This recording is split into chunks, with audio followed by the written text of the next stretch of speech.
We're live. It's a fantasy basketball mailbag. Get your questions cracking in, and I'll do my best to answer them. Michael Bolton. Thanks, Josh. It's Michael Bolton here, and it's time for another episode of the Locked On Fantasy Basketball Podcast.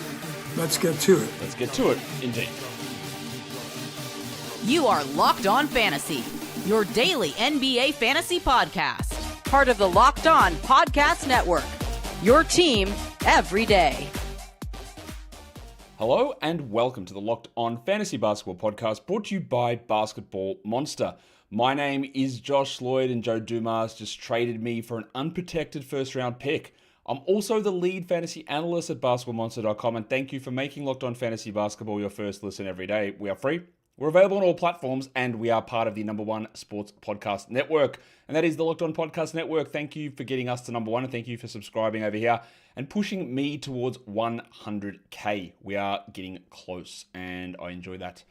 All right, we're here to answer your questions live on a fantasy basketball mailbag. So we might as well do that. We might as well get in and do that. All right. Sports Gundy says, what does he say? He says, are you okay? Never. Are you okay, though, dropping Reed Sheppard for guys with less minutes concerns? Fewer. Like John Collins, Devin Vassell, Keegan Murray, Jaden Ivey. John Collins, I wouldn't say has fewer minutes concerns at all. Devin Vassell, for the short term, sure, but otherwise, no. He doesn't have minutes concerns. Keegan Murray, don't really care because I don't think he's going to be able to do much. And Jaden Ivey, I'm also not convinced that he doesn't have minutes concerns. So, no, not really. Like, I think that despite Reed only playing 25 minutes, he's outperforming all of those guys at the moment. And he's doing that in a situation where his minutes are low. And I don't know that they can go any lower than this.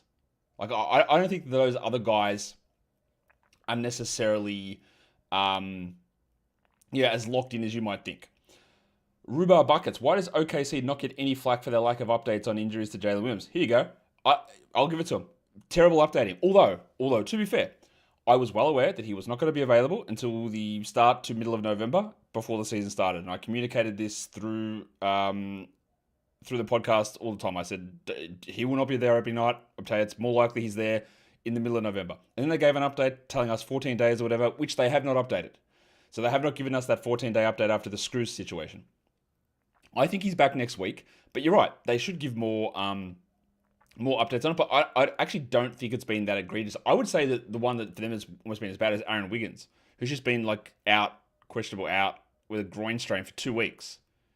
So they have been bad. You're right. And why don't they get any flack? I guess because they're just really good and people just don't care. I don't know. I don't know. That would be my guess. Say something about KPJ, please. Yeah, no worries. Plays for the Bucks. Is overpaying? Well, already that question is overpaying. No. Is overpaying for Anthony Edwards with Donovan Mitchell and Rudy Gobert, for example, a good deal? Dalton. Is it Dalton? No, I don't know why I said Dalton. Danfish. The entire premise is wrong. Why would overpaying ever be a good idea? You can have your ideas as to whether that is actually overpaying or not, but if your immediate entry into this discussion is I'm overpaying, then no, it doesn't matter who the players are because value is relative to who the player actually is. So the answer is no, I don't actually care who the player is. If you are going into overpay, you are making a mistake. I think that's relatively straightforward, honestly. Just don't overpay, especially when Mitchell is outperforming Edwards, and it is not outrageous to suggest that Mitchell outperforms Edwards for the rest of the season. Obviously, Evan Mobley is a buy low right now, but has this disappointing performance changed your overall projections for him much? A little bit, but not gigantically. No, I had him towards the middle to back end of the second round. I thought that he would do more usage-wise, so that's a little concerning. I am thinking that some of the concerns with Mobley at the moment are related to the absence of Darius Garland. But I haven't adjusted his projections a huge amount. The free throws being bad, sure. I think there is also a pretty sizable overreaction to what Mobley's doing. He's struggled, but I don't know that it's that worrisome. Maybe I'm burying my head in the sand there. Tell me you made a mistake dropping Buzelis for Queen. You made a mistake. I don't know what that does, but I Obviously, if you're in a situation where Derek Queen is available, the Blizzard, on your waiver wire, and your worst player is Matas Buzelis, your league is incredibly shallow. I think that's an obvious takeaway from that. So, is it a mistake? Maybe. Does it matter? No. Because you're obviously going to have very good players available on your waiver wire, and you're going to be able to just rotate guys through pretty easily. Whereas Kingy, he does every second week. He's probably sleeping in. Let's have a look. Well, get your questions in, guys. I know there's a lot here. Double Onyx here. What are your thoughts on Kel'el Ware? If he can sustain minutes after 6-7 games after Bam's return, should I keep or try to trade him in 12-10 points league? XTC, did you see yesterday's game? Can he sustain minutes? No. He didn't sustain minutes. He lost all of his minutes. He is now, at this point, strictly the backup to Bam Adebayo. Now, that might change. Now, I would like to give that 2 to 3 games, not 6-7. I'd like to give it 2 to 3 games. But honestly, with 95% confidence at the moment, Kel'el Ware is a stash in case Bam Adebayo was hurt. We saw this yesterday. They played 0 seconds together, meaning that for Kel'el Ware to get 20 minutes, Bam needs to play 28, which is not going to happen. And for Kel'el Ware to have an impact in fantasy, he probably needs 22 minutes, which means Bam would need to play 26. So I'd like to see them play together, but Spo does not. So I'll give it a couple more games, but otherwise he is strictly a backup. So he is not maintaining his minutes. He has already lost those minutes. Here's a question which I think comes from a number of different sort of ideas and places. Is Jalen Johnson a sell high due to Trey being out, obviously? Should you trade Giddey to get him to ESPN points? All right. These sort of questions, it's all well in theory, right? It's all well and good. Like, is Jalen Johnson absolutely cooking at the moment? Yes. Is Jalen Johnson cooking because Trae Young is out? Maybe. I know that when Trae went down, people thought that Jalen would regress because Trae wasn't there to feed him. So, you can have all differing thoughts on this. With Jalen Johnson, is it a sell high? Maybe. I just don't think I would bother doing anything with it. I don't know what the point of that is. It is possible to me that Jalen Johnson is just this guy. He just is rolling at this number, rolling with these figures and this production as we move forward. Now, I would also suggest in an ESPN Points League, he has been outperforming Josh Giddey pretty comfortably. That would be my guess. So, also, the question doesn't make sense if he's a sell high, but you don't have him and you're trying to get him. So I don't really get that. So should you trade Giddey to get him? I'm pretty sure I would do that, honestly. But you have a look at what the points are. But I'm going to be fairly confident that Giddey is below Jalen at the moment. And I'm not really that concerned about Jalen losing a bunch of stuff, honestly. In an 18-team, I like these questions because they enable me to cover a lot of things. In an 18-team 9-cat league, is Brandon Williams a hold? Brandon Williams is a hold in a 12-team league. I don't know why you would drop him in a 12-team league. This is a starting point guard. The games he has started, for 80% of them, he has gotten majority minutes over D'Angelo Russell. The one yesterday, he didn't because he got 2 fouls in about 2 minutes to begin the game. D'Lo did end up playing well, but at the moment, we saw this a week ago or whatever it was, where Russell played well, and then the next game, Williams played 30 minutes and Russell played 18. So, yes, it very... And also, you might be in an 18-team league, and this is why I'm trying to refer things as 130 player, 150, 175, 200. Because if you're in a decision in an 18-team league, which is a standard roster size, you're probably, you should be rostering 220 players, and he's the easiest hold of all time. But I would hold him in a 12-team format. In a 150 deep league, I would hold Brandon Williams in that format. Why the Raptors good? Exchange rate, I think. The power of maple syrup, maybe? Is Ryan Rollins done when Kevin Porter Jr. returns? John, this is what I want people to take out of some of these questions. Part of the reason I choose some of these questions is it enables me to expand on the question, right? That's what I want you to take out of this. Is he done? I don't know, and I don't care. And that sounds like I'm being flippant, but I don't know what Doc's going to do. Kevin Porter Jr. still is not coming back after a knee injury. He might come back and play off the bench behind Ryan Rollins. He might play next to Ryan Rollins. Ryan Rollins probably loses something when Kevin Porter Jr. returns, right? But it also does you no good. It's a waste of mental fantasy energy space. Unless you have unlimited areas to think about fantasy 24/7, it doesn't do you any good. Unless you're considering and someone's giving you a top 30 player back in exchange for Ryan Rollins in a trade, which you do immediately, right? Otherwise, you just go, okay, maybe he's going to lose out a little bit. Maybe he loses out a lot when Porter returns. And when that happens, then I adjust to it and then I deal with it. It doesn't matter now. The only reason it would matter is if someone wants to give you exactly equivalent value for what Rollins is doing right now in a trade. That is the only reason that you would even consider that. So it doesn't matter whether we think he's going to be done or not. We understand that there are possibilities both ways here, but we don't need to make these decisions on it. I'm more of a Hungry Jacks guy. I don't know what that's in reply to, but Hungry Jacks is good, man. I do enjoy Hungry Jacks. Maybe I'll get Hungry Jacks for lunch. Who knows? I probably won't, but I do enjoy Hungry Jacks. Is Toumani Camara a hold in a 16-team points leagues? Override said. Well, that's a good question as well, isn't it? Because Camara, yesterday, I talked about him at length the last couple of days. He's been a pretty popular topic from people, saying that his numbers were down. But in a 150 deep player league, in a points league, I don't think you're holding. A 16-team league is a league that probably goes 200 players deep, so it seems like a very easy hold to me. But also, you guys should be able to see this information. If you're in a points league, what is Toumani Camara currently averaging? What did Toumani Camara average last season? What do the guys on your waiver wire average? If the guys, let's give an example number. Toumani Camara, in whatever scoring system you've got, averages 25 fantasy points. The guys on your waiver wire average 23. You drop him. If he's your worst player, you drop him because 23 can be cycled through as a stream spot, turning 3.5 games per week out of one static player into 6 games per week, and therefore that 2-point difference is made up very easily. If Toumani Camara averages 25 and your waiver wire averages 18, then you don't drop him because you don't get that extra value there. So this is, again, not to say that points leagues are simple or anything like that, but there are very simple ways to look at some of this stuff. What is he doing? What are the guys available doing? How much better do I think Toumani could get?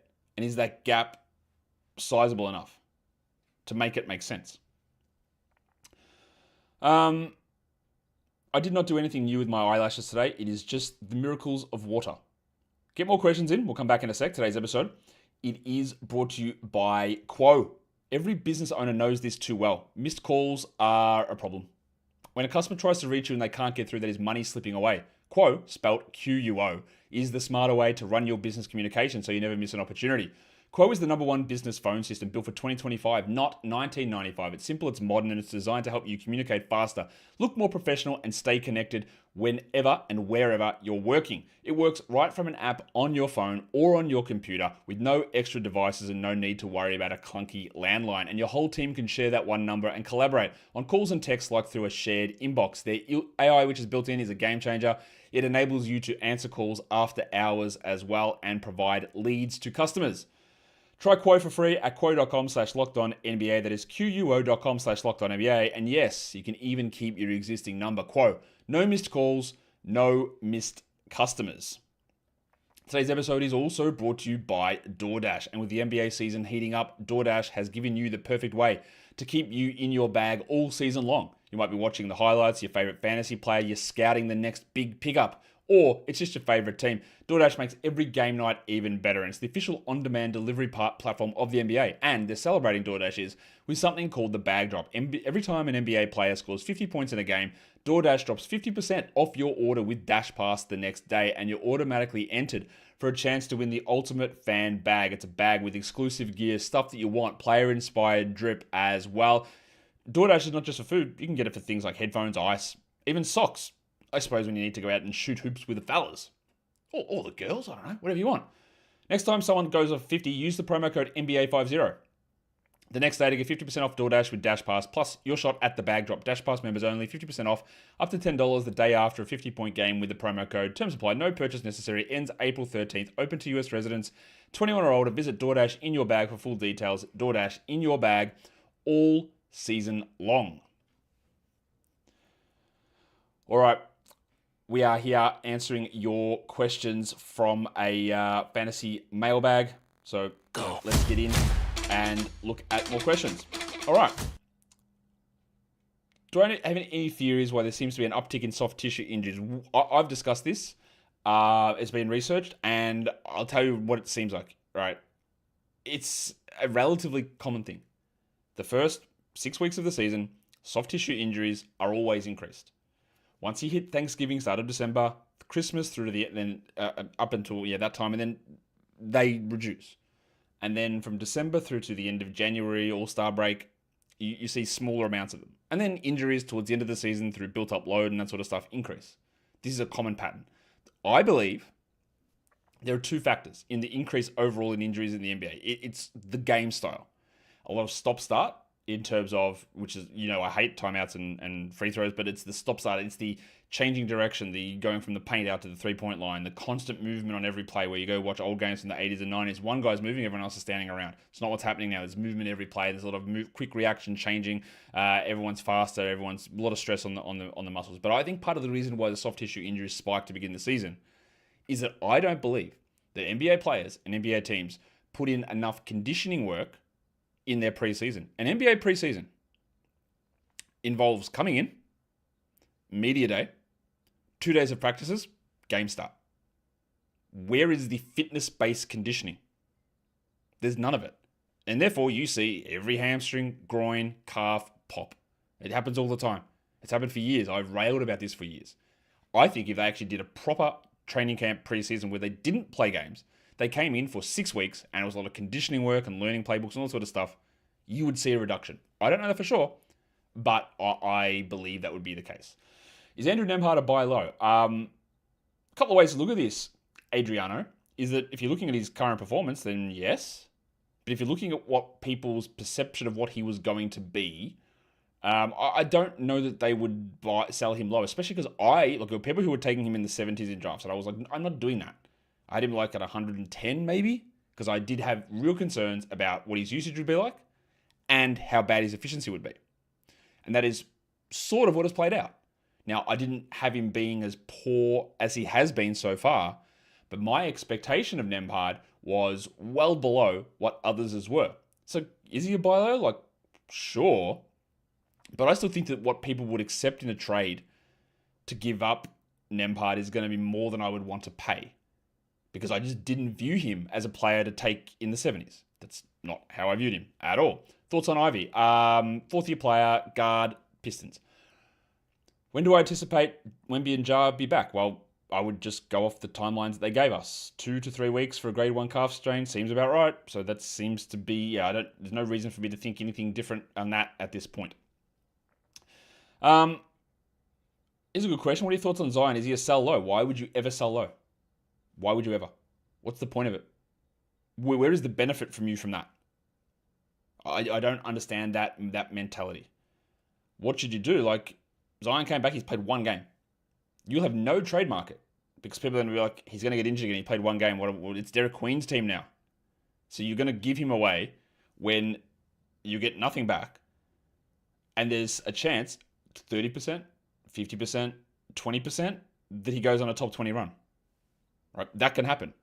If you don't have him, that can't happen, and you got nothing back. So what do? Hold him? You absolutely just hold him, and you see what happens. Like, I don't, selling low, if that ever comes into your head as an idea, it's just immediate no. Should I sell it? No. Should I buy high? No. No. There's no point in that. What's my opinion on Tyler Herro rest of the season? I think he'll start for the Miami Heat. Oh, ESPN points league. I think he'll be very good. I think he's going to be very good. And I think he's going to impact quite a lot of people on that Miami team. Here we go. Josh, do you feel Jaren Jackson's production so far this season is more indicative of what to expect considering the crapshoot that Memphis is? I think that a lot of the time, and again, this is not a Jaren Jackson specific problem or question, but it's something that we tend to do in fantasy, or I tend to see get done in fantasy a lot. Is his current production, going to be what he does? Because it can be hard to like look at something and go, this has happened, therefore that is the only thing that will happen. It can be hard not to do that. You go, well, I've seen it, it's happening, right? Let's look at what Jaren Jackson's doing. Over the last 6 games, he's shooting 41% from the field. Seems pretty unlikely that he'll do that, to me, to be honest. He's at shooting 44% of his twos. Seems incredibly unlikely that would be what he does. He's blocking 0.7 shots. Seems incredibly unlikely that is what he would continue to do. His usage is at 29.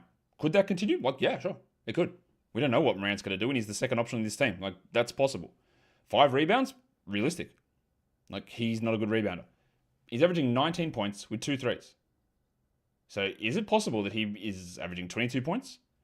Is it possible that the true shooting, which sits at 52, which is a horrendous number, he was at 59 last season, 55 the year before that, 61 the year before that, is going to go up? Like, yeah. His true shooting this season is 58. He's in a slump. He's in a bad slump. Memphis is a crapshoot, but I've got a track record of watching Jaren Jackson play. He's not going to be the 3-block guy, but he's not going to be 0.7. He's not going to be one of the worst shooting players in the entire NBA. Very confident of those things. So, like, is it indicative of what Memphis is? Not really, because again, you can look at his whole season numbers too. And while they're not ideal, I think there is plenty of room for him to improve from here. What is the parlay of the day? Well, I've never given one of those, and I'm not going to start now. So yeah, there you go. Which of the Phoenix fillers, O'Neal or Allen, are most relevant? It's Allen. Like, Allen has been so far ahead of Royce O'Neal that I don't even think this is a discussion. Now, maybe when Green comes back, O'Neal stays in and Allen drops off, but I don't really care at this point. Allen has been so far ahead that it doesn't really matter. Plus, we're a long way away from Ash. There's no Ash. You have some of the worst takes of all time, but also that comment there of, I'm down to my last $10, give me parlays. Save your $10. Do not, parlays, I'll tell you right now, right? Parlays are the worst way to bet. The reason they get promoted is because they are a losing proposition. They are a negative EV result. They are a negative. Do not bet parlays. As I get ready to tell you about today's sponsor, which is not, thankfully, something that will contradict with what I just said. Today's episode is also brought to you by Prize Picks. We make decisions every day, but on Prize Picks, being right can get you paid. You don't have to worry about finicky little decisions. It's just players and their stats on Prize Picks, and you choose more or less using your sports action to get a good lineup going. It's the simplest way to play. You can put a lineup together of at least 2 players in as little as 60 seconds, and you can play anywhere the Prize Picks operates, including California, Texas, and in Georgia. You can get your favorite player, and you can use multiple stats now with their stacks. You can do their points, and their rebounds, and their assists, and do more or less on either one of those in one of your lineups, which is not something you used to be able to do before. Plus, if one of your players leaves early with an injury, the injury reboot saves your lineup from a loss. So download the Prize Picks app today. Use the code LOCKEDONNBA to get $50 in lineups after you play your first $5 lineup. The code is LOCKEDONNBA for $50 in lineups after your first $5 lineup. Prize Picks, it's good to be right. All right, we are here ready to talk questions from you guys about fantasy. But if you are here now, and I know you are, share it. Tell your friends to jump in the mailbag, get a few questions in. Hit the subscribe button as well on YouTube Live. If you're listening on the audio after the fact, you subscribe to that as well. All right, let's answer some questions. Okay.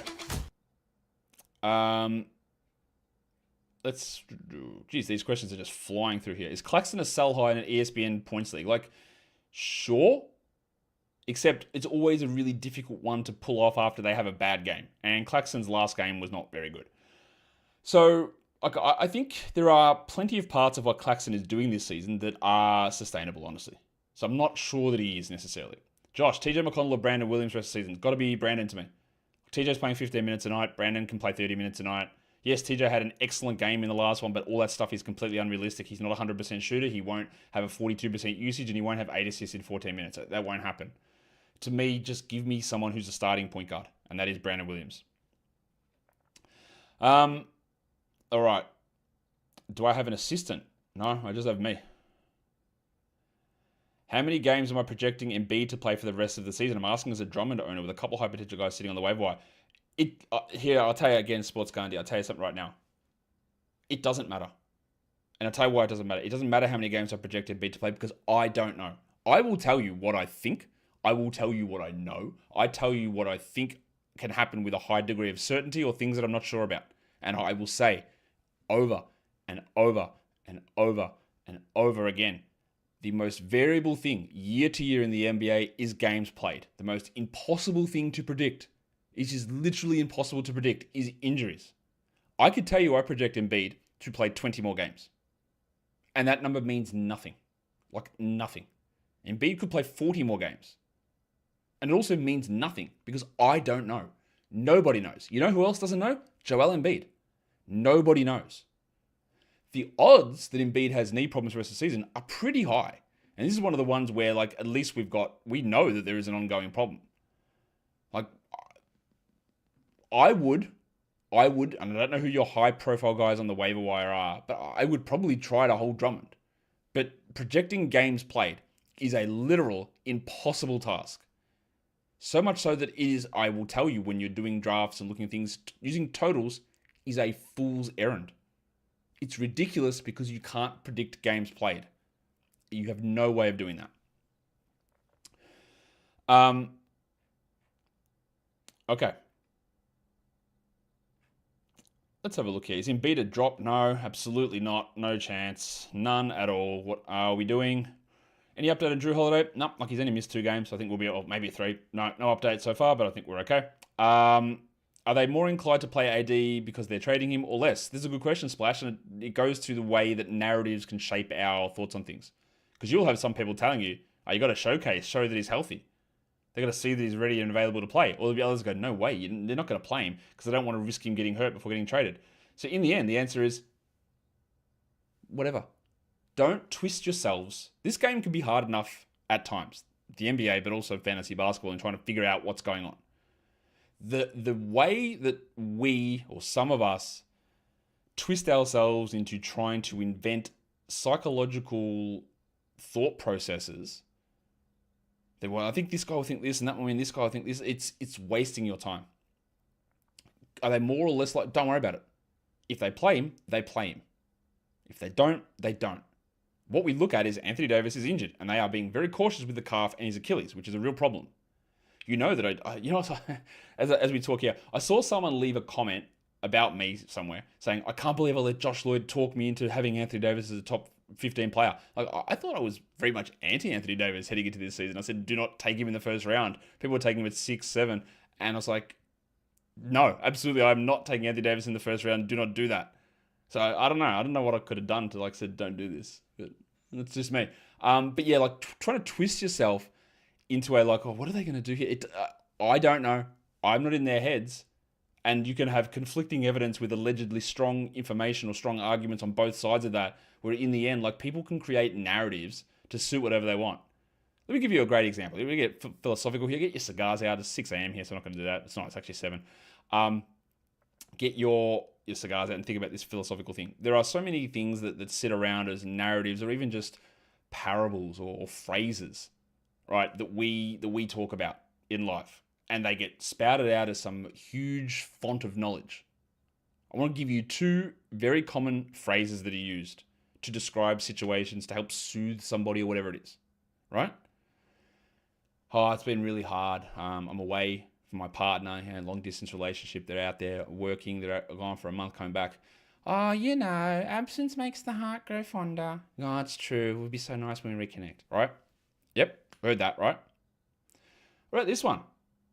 Oh, it's been really hard. My partner's away working. Haven't been for a month. I'm finding it really hard, to keep the connection going. Oh, you know what they say, out of sight, out of mind.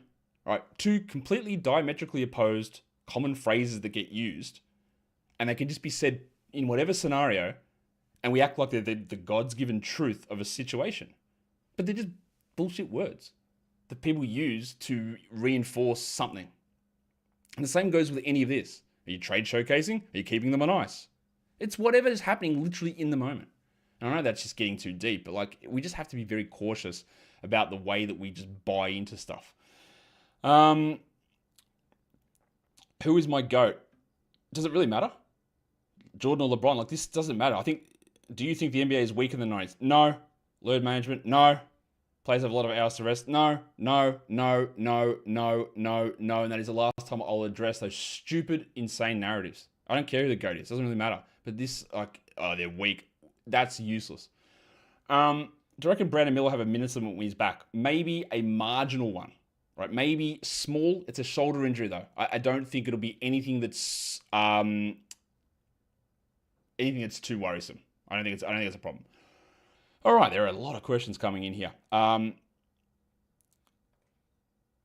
Do NBA Cup performances impact fantasy results compared to when there was no Cup? No, I haven't noticed any difference, to be honest. I don't think anything has been any impact on that whatsoever.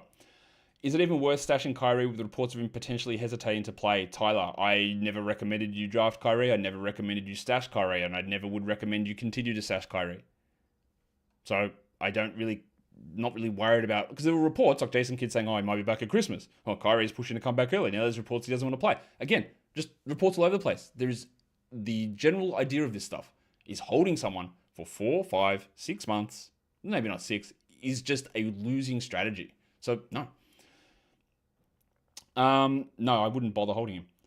We've got a couple more questions to go here. Let's have a look. How long do I think Kobe White will be restricted from back-to-backs and minutes restrictions will be lifted? I actually don't think it'll be very long, to be honest. He's gone from already up to 25 to 27 minutes. I would say by the end of next week that'll be over. That would be my guess. Yeah, but also we don't know, but I don't think it's going to be that long. He looks pretty good at the moment, and yeah, they're being pretty cautious with him, I would say. Would I drop Brandon Williams to get Jaden Ivey early? Again, absolutely no idea about what sort of league you're in, but Jaden Ivey has never proven to be a good fantasy player. Never has. He's got to come back from basically a full year off onto a team that's rolling, and I don't really know where he fits in. Is he, like in a points league, there is more value in him than a category league. Would I do him over Brandon Williams? I'm actually not sure. I probably would, but it's pretty close to me. It's pretty close. We're getting close to the end of this show, so just keep getting your questions in as I just try and go through all of this. Well, there's a lot happening here. VJ, Edgecombe, and Tobias Harris must roster players in 9-cat 12-team leagues. At the moment, yes, they are. At the moment, they are. Now, I think there are times that people misconstrue things that I say. Like I said about VJ Edgecombe, that it's a little bit worrying the way that his usage and efficiency has tailed off. And I'm not certain that when we get the team back at full strength that he'll remain a must-roster player. And people think that means that I said that he's trash and you've got to get rid of him. You don't. But he's just not someone that I'm looking at this point absolutely infallibly and thinking there's no way I'm going to end up dropping him at some point. I don't. Look, he was very good yesterday. But when I'm thinking about, and same goes with Toby, to be honest, I do believe we're rostering them now. But I'm looking at what they do, and I'm looking at their production, I'm looking at the trajectories and the positionings of the teams. And I don't think that's, if we reassess this at Christmas, that could be very, very different. They're not just like, that we are locked in, absolute guarantees as we go the rest of the way. With Reed Sheppard's production looking unsustainable. Is it? I suppose he's shooting 50% from 3, so yeah. What range would you look to get back from him in 9-cat? Top 100 return or aim higher? That's a good question because excellent. His shooting is almost certainly going to decline. But he was a 50% shooter in college from 3 with high steals and high blocks. And that's pretty much what he's doing now. And you could make a counter argument to say, what if he plays 30 minutes? Then that all goes up. I would rather hold what he's doing at the moment, see where the minutes go, see where the production goes. If I got a top 70 player back, then sure, I would do that. Otherwise, I think I'd rather just hold it and see where it goes. Yeah, all right. We're going to do a couple more questions because we are needing to get out of here really quickly. All right, there's a lot happening here. Do you think you could sell high in the big Areola Concanipple in a 14-team points league? If so, what should you aim for? Do I think you could? Well, that's not up to me, is it? That's up to your league mates as to what they offer. I would think that given the way that he played yesterday with the big minutes, in a game that LaMelo Ball played, that the possibility of selling high has never been higher. I don't know that you'll have a better opportunity unless he drops a 40-point game in the game that Miller returns. Then it's an easier sell high. What should you aim for? In all of these situations, right, you're in a 14-team league, so your league's a little bit deeper, 175 players, right? If I could get a top 100 guy back, I would probably do that. Otherwise, I would just enjoy what I've got. He's beaten all my expectations so far, and I do worry a little bit about what happens when Miller comes back, but I'd rather, if it's not getting a top 100 guy back, I'd rather just hold him and just see exactly where we go there. Guys, some of these questions just, anyway. I saw someone say that a trade should not be vetoed, and I agree. Do I think Zach Edey will be arrested on back-to-backs? I think that, yeah, most likely. He had ankle surgery, and he's been back and played 2 games. I would say for the short term, yes.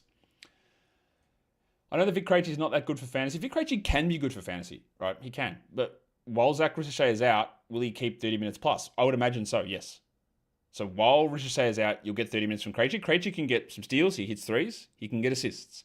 If he's getting 30 minutes a night, that is interesting for me for fantasy.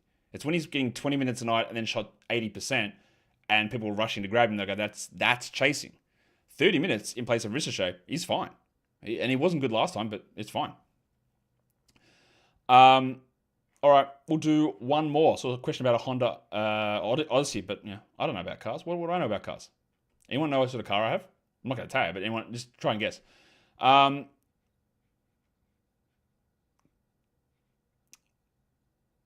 Does pumpkin pie get that garbage out of here? Pumpkin pie's fine. I don't really eat it here. It's not, pumpkin pie's not a thing in Australia really, but pumpkin pie is nice. I like it. Should you hold Keyonte? Well, what's your other option? Dropping him? I bloody hope you would hold him. Or do you talking trading away? Because he's rolling as a top 40 player. And I am getting convinced that maybe he is just a full breakout player and that's going to be him. So, I think I might just hold him.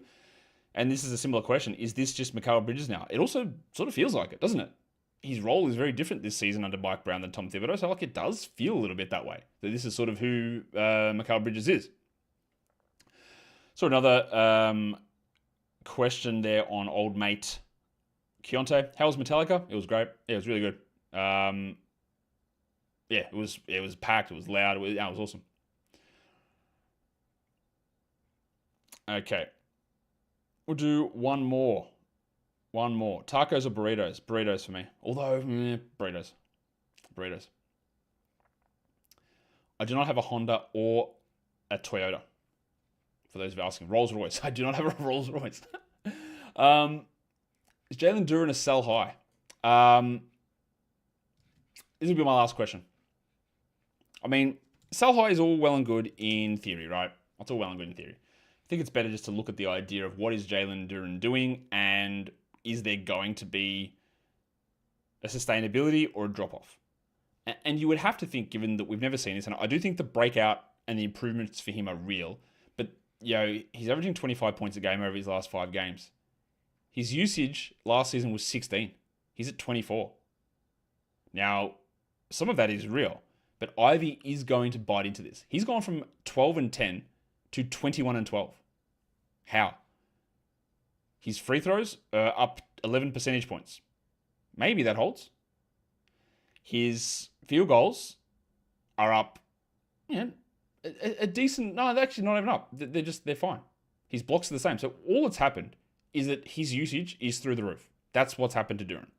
And that will come down a little bit. But given the way that he is playing offensively, I'm not sure it actually comes down that much.